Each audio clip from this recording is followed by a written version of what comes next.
L'exposé portera sur l'impact des procédés de clarification et notamment de la filtration, notamment dans le cas des bourbes et des fonds de cuve et en complément donc sur les vins. Donc au préalable, je vais faire un petit rappel sur ce qu'on appelle les bourbes et les méthodes d'élaboration. Donc les bourbes, on les retrouve essentiellement donc, en vinification en blanc et vinification en rosé. On peut également donc, les retrouver en vinification en rouge avec chauffage de la vendange, mais je passe. Voilà. Donc en vinification en blanc, par exemple, donc on va presser le raisin, on va obtenir donc un jus sorti de pressoir, un mou sorti de pressoir, qui sera assez trouble, qui va contenir des matières en suspension. Et pour des raisons qualitatives, on désire éliminer donc, ces matières en suspension et on réalise ce qu'on appelle donc, un débourbage. Le plus couramment, c'est un débourbage statique par le froid. Et au bout d'un certain temps, donc, le mou se clarifie. Et les particules en suspension donc, se retrouvent en fond de cuve. Et dans le cas, donc, avant fermentation, donc, ces fonds de cuve, ça s'appelle des bourbes. Alors, ces bourbes, elles représentent des volumes non négligeables. C'est environ 8 à 10% du volume de la cuve. Donc, si on fait un petit calcul donc, en Languedoc-Roussillon ou sur l'énergie de l'Occitanie, ça fait environ 600 à 700 000 hectolitres. Donc, ce n'est pas négligeable. Et également, donc, ces bourbes, il a été démontré donc, depuis plusieurs années qu'elles ont un potentiel qualitatif important, notamment au niveau des précurseurs aromatiques, notamment de type thiol, et également, donc, elles contiennent des polysaccharides qui peuvent améliorer donc, la rondeur des vins. Voilà. Donc, concrètement, dans les caves, toutes les bourbes en vinification en blanc et vinification en rosé donc, sont valorisées. Et il y a deux voies de valorisation. La première voie, donc, la plus classique, c'est la filtration directe. Et depuis quelques années, donc, il se développe des techniques de travail des bourbes, donc des macérations à froid, des macérations à chaud, etc. Donc, pourquoi on va travailler donc, sur les bourbes et les résidus? Donc, comme Philippe l'a montré, la clarification, donc, la clarification des mous donc, permet de réduire les teneurs donc, en résidus donc, dans les mous après débourbage. Et donc on s'est posé la question, quid des bourbes? Est-ce qu'il y a concentration donc, de résidus dans les bourbes? Et deuxième aspect, lorsqu'on valorise ces bourbes, est-ce qu'on prend un risque d'enrichir les vins donc, en résidus? Au niveau des fonds de cuve, c'est globalement donc, la même problématique. Donc, en fin de fermentation alcoolique ou en cours d'élevage, donc les particules en suspension donc, sédimentent. Et on retrouve également donc, des fonds de cuve. Et donc, ces fonds de cuve ont également donc, un potentiel qualitatif. Donc, on peut par exemple citer l'élevage sur lit, le travail des lits. Et de plus en plus, pour des raisons de rendement, de compétitivité, on essaye de valoriser ces volumes de fonds de cuve après fermentation alcoolique. Et donc la problématique par rapport aux résidus est identique à celle des bourbes. Alors pour terminer sur ces aspects introductifs, je présente là quelques outils donc, de vinification qui sont utilisés pour ces deux applications, bourbes et fonds de cuve, pour des produits chargés en particules en suspension. Donc on peut avoir soit des filtres, soit des filtres rotatifs sous vide ou des filtres presse, qui utilisent des terres de filtration, perlite, qui ségure, voire cellulose. Donc ça c'est le plus courant. Et il y a d'autres alternatives, notamment donc, des filtres tangentiels spécifiquement étudiés donc, pour la filtration des bourbes, des filtres tangentiels à disque rotatif et tous les équipements centrifuges, type centrifugeuse à assiette de configuration spéciale ou décanteurs centrifuges. Donc, d'un point de vue chronologique, donc, on a d'abord étudié donc, les performances de ces équipements pour regarder donc, la compétitivité de la filière et ensuite on est venu aux résidus. Alors, au niveau du protocole, j'insisterai sur le fait qu'on a fait des traitements phytosanitaires maximisés, c'est-à-dire qu'on a fait des traitements phytosanitaires complémentaires à la vigne, de manière à avoir donc, des quantités de résidus donc, importantes donc, dans les mous et les vins correspondants. Ces traitements donc, ont été faits donc, entre 20 et 45 jours avant récolte, donc en respectant les délais avant récolte. Et la particularité, c'est qu'on n'a pas choisi donc, les substances actives en fonction de leurs propriétés viticoles, mais en fonction de leurs propriétés physico-chimiques, hein, donc notamment la solubilité, leur caractère hydrophile, le caractère hydrophobe, lipophile, est-ce qu'elles sont polaires ou non. Donc ensuite, on a réalisé donc, ce qu'on appelle lorsque l'étude est procédée, donc un bilan matière, hein, donc des bilans matière donc en poids, en quantité de substances présentes, et également donc en concentration. Hein. Donc on est parti donc du raisin, ensuite on a le mou donc après pressurage, hein. Ensuite les bourbes, le filtrat de bourbes, si on repart du mou, donc le mou des bourbés, enfin le vin fin fermentation alcoolique, les lits, les fonds de cuve, le filtrat de lit et le vin clair. Et je présenterai donc les résultats, et en raison donc des résultats que nous avons obtenus donc, sur ces produits donc bourbes et fonds de cuve, on a décidé donc de regarder ce qui se passait dans le cas des vins, dans la filtration des vins. Alors en termes de résultats, je vais présenter d'abord les résultats sur bourbes, les résultats sur fonds de cuve et ensuite les résultats sur vin. Donc, si on regarde donc en premier lieu donc, les bourbes, le bilan en matière, hein, donc vous avez ici donc, la liste des molécules, hein, et j'ai mentionné donc le total des substances mesurées. Donc ici vous avez une colonne, c'est les mous bruts avant pressurage, ensuite le mou débourbé, donc après débourbage, hein, et les bourbes. Ensuite la colonne suivante c'est le facteur de concentration dans les bourbes, hein, c'est-à-dire la concentration dans les bourbes divisé par la concentration dans les mous débourbés, et le taux d'abattement donc, par débourbage. Alors ce qu'on s'aperçoit, c'est qu'il y a une très très forte concentration donc, des résidus de produits phytosanitaires hein, dans les bourbes, hein, puisque lors de cet essai, par exemple sur du grenache, hein, on a eu des facteurs de concentration de 13. Hein. Sur l'ensemble des essais qu'on a fait, donc on a fait, je crois, donc, 6 essais différents, hein, ces facteurs de concentration variaient de 7 à 16. Hein, voilà, donc c'est assez généralisé. Après, si on regarde donc, plus en détail hein, les résultats, on s'aperçoit qu'il y a une très très forte variabilité en fonction des molécules. Ici, donc, vous avez des molécules hein, qui se retrouvent avec de très très forts facteurs de concentration donc, dans les bourbes. Hein. Ici, par exemple, si on prend l'indoxacarbe, hein, dans les bourbes, on a 300 fois la valeur qui est présente dans les mous. Hein. Idem pour la méthoctradine. À l'opposé, donc, il y a des molécules hein, qui se retrouvent très peu, du moins peu concentrées dans les bourbes. Hein. Par exemple, l'hyprovalicarbe, on a simplement un facteur de concentration de 3. Hein, et si on regarde donc, le parallèle, on a des taux d'abattement par débourvage donc, qui sont très très élevés pour ces molécules, et évidemment qui sont très faibles pour ces dernières.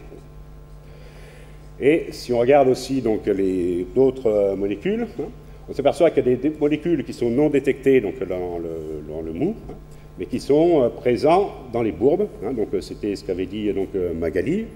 Hein. Ici, les molécules sont non détectées dans les mous, puis avec la technique actuelle de quantification. Donc si on essaye un peu d'expliquer donc, ces phénomènes de concentration donc, des résidus donc, dans les bourbes, hein. Alors, étant donné que la majorité donc, des molécules, des substances actives donc, sont peu solubles en milieu aqueux, hein, on doit donc avoir donc, des molécules sous forme de précipités.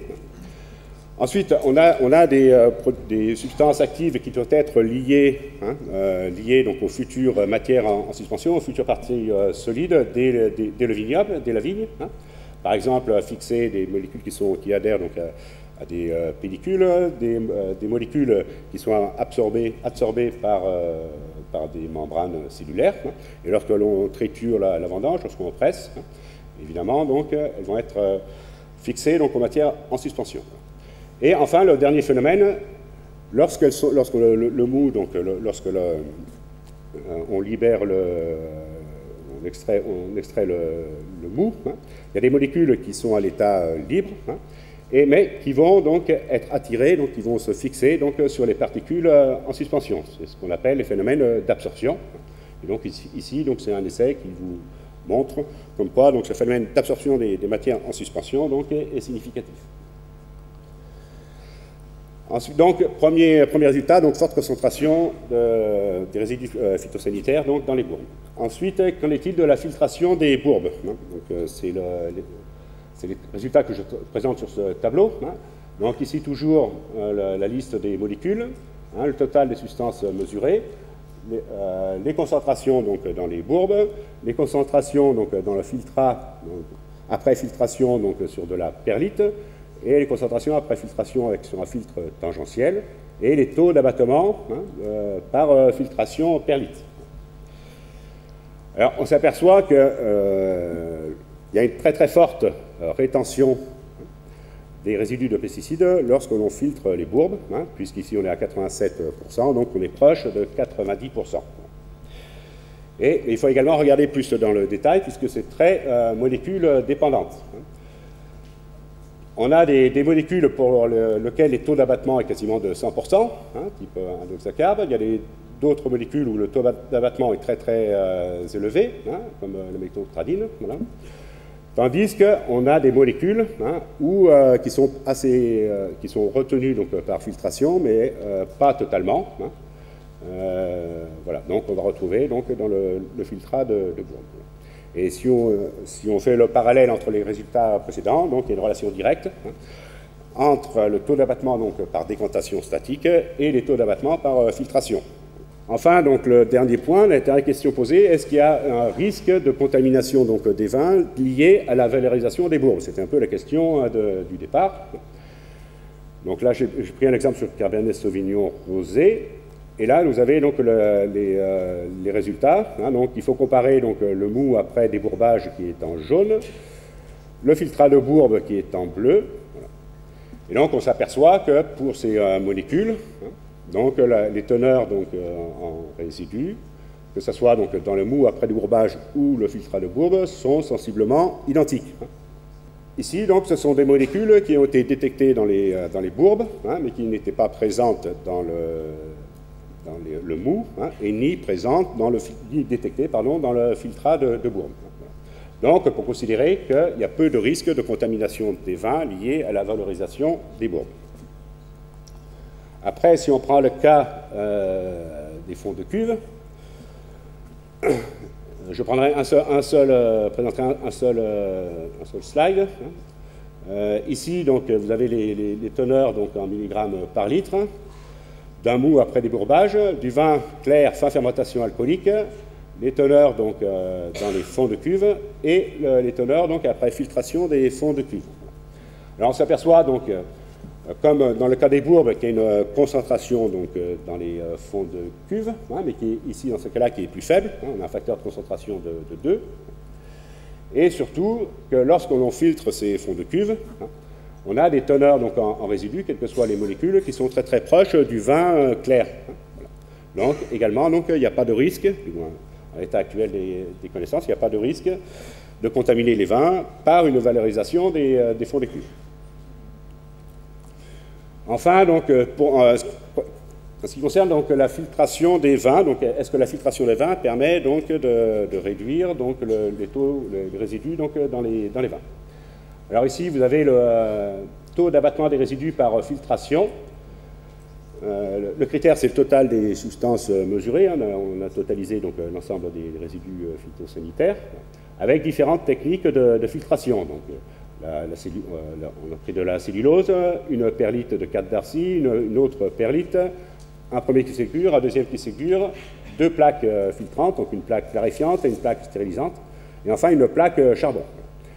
Et donc ici vous avez les taux d'abattement. Alors il faut tout de suite différencier les adjuvants qui ont un effet d'absorption, comme le charbon, comme l'a présenté donc, Philippe. Le charbon, donc la vocation du charbon, ce n'est pas de clarifier, mais c'est d'absorber. Et on voit que l'effet d'absorption du charbon sur les résidus est totalement est très significatif et très important. Par contre, pour tous les autres médias filtrants, dont l'objectif est la clarification, les taux de rétention donc, par filtration sont relativement faibles, et dans tous les cas donc, inférieurs à 20%. Et on peut dire que globalement, donc, si on regarde un peu plus dans le détail, plus le média filtrant a une perméabilité donc, faible, hein. Donc plus le média filtrant, plus on aura une filtration serrée, hein, plus la rétention risque d'être élevée. Hein. Et a priori, ce sont plutôt dans nos essais les plaques qui permettaient d'abaisser les résidus. Ensuite, ces taux d'abattement sont, comme dans le cas des bourbes et des fonds de cuve, ces molécules dépendantes. Hein. Donc ici, je pris l'exemple des plaques stérilisantes, hein, qui est l'effet le plus marqué, hein, sur différents types de molécules. Et donc, on voit que les plaques stérilisantes, par exemple, dans cet essai, permettent d'abaisser de 60% le taux de la molécule, la trifloxystrombine, hein, la méthyltradine également est impactée, et la spiroxamine. Par contre, donc là, il y a un effet qui est significatif. Par contre, pour toutes les autres molécules de produits phytosanitaires, hein, il n'y a aucun effet de la filtration, sur la teneur dans les vins. Et je passerai donc à l'avant-dernière diapo. Donc, on va essayer de comprendre les phénomènes qui se passent. Donc, pourquoi on retient des résidus en filtrant les bourbes et pourquoi on en retient assez peu en filtrant les vins. Alors ici, j'ai schématisé un pore. Hein. Ici, vous avez le média filtrant, hein, et ici, vous avez l'orifice, donc le pore, et le flux est comme ceci. J'ai mentionné en rose les particules en suspension, hein, et en vert les molécules, hein, les substances actives. Donc, qu'est-ce qui se passe lorsqu'on filtre, hein, notamment, on va d'abord regarder les particules. Hein. Donc, les particules peuvent être arrêtées par différents phénomènes. Donc, le premier, c'est l'effet tamisage, qui n'est pas représenté ici. Et il y a deux autres phénomènes. Hein, l'autre phénomène, c'est rétention des particules par effet mécanique. Hein. Donc, ici, j'ai représenté une caverne. Hein. Donc, ici, la particule est arrêtée de manière mécanique. Et également, on peut filtrer, clarifier, hein, par des phénomènes d'absorption, hein, où les particules vont être absorbées à la surface du média filtrant. Et là, ce sont des phénomènes de force électrique, des interactions électrostatiques. Donc ça, c'est côté matière en suspension. Alors, qu'est-ce qui se passe qu'est-ce qui doit se passer au niveau des molécules, hein, des résidus de produits phytosanitaires. Donc, il y en a qui sont sous forme libre, hein, et donc, évidemment, celles-ci vont passer, et vont être arrêtées par filtration. Après, il y a des molécules qui vont être absorbées sur les matières en suspension. Hein, et donc, là, on a vu que cette absorption est molécule dépendante. Hein, c'est-à-dire qu'il y a des molécules qui vont avoir de manière très schématique des affinités pour les matières en suspension, hein, d'autres qui ne vont pas avoir du tout d'affinité pour la matière en suspension. Et donc, lorsque ces molécules s'absorbent, hein, sur les particules en suspension, si la particule est arrêtée par filtration, évidemment, on va réduire les résidus dans le produit. Alors pourquoi la filtration est plus efficace dans le cas des bourbes que dans le cas des vins? Parce que dans les bourbes, il y a évidemment une quantité importante de matière en suspension. Et également, on est en milieu aqueux. Voilà. Dans les vins, il y a beaucoup moins de matière en suspension.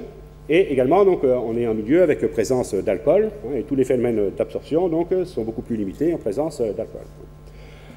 Donc ça, c'est le deuxième. Premièrement, le premier cas, la molécule à l'état libre, qui n'est pas du tout liée aux particules de suspension trace. Deuxième cas, elle est liée à des particules en suspension, donc elle peut être arrêtée par des phénomènes de filtration. Voilà. Et enfin, la dernière possibilité, c'est que la molécule soit absorbée sur le média filtrant, hein, par différents phénomènes, notamment les forces de Van der Waals. Voilà. Alors là, tous les essais qu'on a fait actuellement sur les différents médias filtrants qu'on a testés, les perlites, la cellulose, les kieselgures, les plaques, les membranes de filtration finale, hein, on n'a pas observé d'absorption de molécules à la surface des médias filtrants. Alors je sais qu'il y a des travaux qui sont faits par certains fournisseurs, hein, pour que le média filtrant puisse absorber ces molécules. Et enfin, la dernière diapositive, en conclusion. Donc on peut dire qu'il y a une forte concentration de résidus dans les bourbes et dans une moindre mesure dans les fonds de cuve, qu'il y a une affinité des substances actives aux matières en suspension, avec une très forte variabilité en fonction des molécules, hein, et cette variabilité est directement reliée à leurs propriétés physico-chimiques. Ensuite, il y a une forte élimination des résidus présents dans les bourbes et les lits, donc par filtration, ou même par clarification, si on généralise, hein, également variable selon les molécules. Après, le plus important pour le praticien, hein, c'est qu'il y a peu de risques, pas de risque de contamination, donc du moins d'enrichir les vins en résidus, hein, par la valorisation donc, des bourbes et également par la valorisation des lits. Donc ça, c'était dans le cas des bourbes par filtration directe. On n'a pas encore testé donc, les procédés donc, de macération de bourbes. Enfin, ce qu'il faut retenir, donc, il y a peu d'effets de la clarification des vins, hein, sauf partiellement sur quelques molécules. Il y a des effets significatifs des absorbants qu'on peut appeler industriels, hein, comme le charbon, qui a déjà été souligné donc, par Philippe. Hein, on peut peut-être mettre dans ce même, au niveau des absorbants, donc la zéolite doit avoir à peu près les mêmes caractéristiques, ça sera démontré. Voilà. Et à l'avenir, donc, il est vrai donc, certainement qu'il y a de nouveaux adjuvants de filtration qui doivent intégrer donc, la fonction séparation, la fonction absorption, hein, et donc qui devrait permettre, dans le cas des vins, donc, de retenir donc, plus de résidus par filtration qu'actuellement.